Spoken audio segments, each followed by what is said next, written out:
Assalamualaikum warahmatullahi wabarakatuh. Perkenalkan, nama saya Ince Nurul Sakina dari jurusan Perbankan Syariah, Fakultas Ekonomi dan Bisnis Islam, dengan NIM 90500123110. Nah, pada video kali ini saya akan membahas mengenai analisis permintaan dan penawaran agregatif. Di mana ada 3 poin yang akan saya jelaskan pada video kali ini, di mana yang pertama itu konsep permintaan dan penawaran agregatif.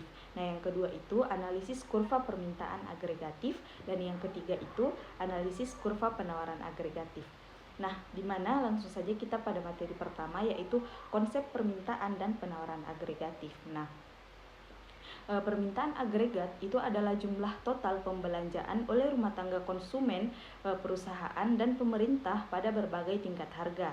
Nah, faktor-faktor yang mempengaruhi besarannya permintaan agregat itu adalah tingkat harga dan juga dipengaruhi oleh kebijakan moneter dan fiskal yang dilakukan oleh pemerintah. Nah, sedangkan penawaran agregat itu sendiri menunjukkan pada total kuantitas barang yang tersedia dihasilkan oleh seluruh produsen dalam suatu perekonomian pada berbagai tingkat harga dalam suatu periode tertentu.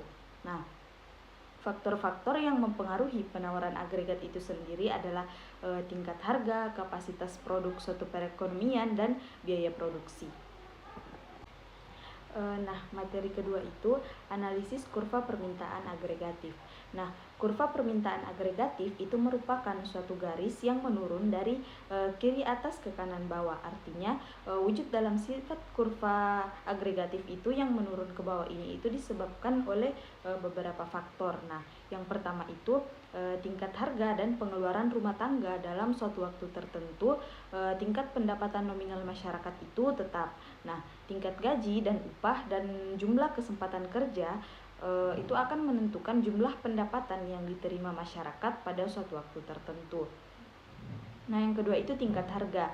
Nah, suku bunga dan investasi, apabila harga itu stabil atau tingkat inflasi itu sangat rendah, suku bunga itu cenderung akan berada pada tingkat yang rendah. Nah, semakin tinggi inflasi, suku bunga itu cenderung akan menjadi sangat tinggi. Pemilik modal itu akan berusaha untuk memperoleh suku bunga real yang tetap besarnya, dan ini itu dapat dilakukan dengan menuntut suku bunga nominal yang lebih tinggi pada waktu inflasi yang semakin cepat. Nah, materi ketiga itu analisis kurva penawaran. Nah, kurva penawaran agregat itu pada hakikatnya menggambarkan tentang hubungan di antara tingkat harga yang berlaku dalam ekonomi dan nilai produksi real atau pendapatan nasional real, di mana ini itu akan ditawarkan dan diproduksi oleh semua perusahaan dalam suatu perekonomian. Nah, bentuknya yang melengkung ke atas itu berarti memiliki tinggi tingkat harga umum. Semakin banyak output nasional yang akan diproduksikan oleh perusahaan-perusahaan dalam perekonomian.